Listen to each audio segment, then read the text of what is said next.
Welcome to AP today news. విశాఖపట్నంలో drunk and drive లో దొరికిన మంత్రి అచ్చెన్నాయుడు అనుచరులు నిర్లక్ష్యంగా ట్రాఫిక్ పోలీసులపై దౌర్జన్యానికి దిగారు. మేము మంత్రి గారి తాలూకా, మీ అంతు చూస్తామంటూ ట్రాఫిక్ పోలీసుని నడి రోడ్డుపై బెదిరించారు. పసుపు బిల్ల పెట్టుకుని ఇలానే అధికారులను బెదిరించాలని చెప్పావా అచ్చెన్నాయుడు?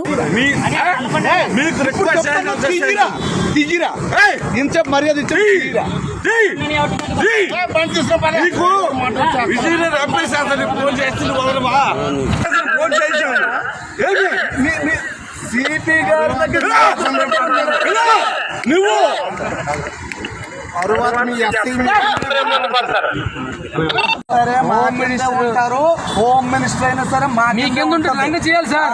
ఇది రేపు పొద్దున మీడియాకి వెళ్తే ఇది మాట రేపు పొద్దున మీడియాకి వెళ్తే బాగోదు సార్. పొద్దున ఇది మీడియాకి వెళ్తే బాగోదు సార్. అచ్చెన్నాయుడు గారి తాలూకు ఇలా డ్రంగం చేయడానికి కోఆపరేట్ చేయలేదు.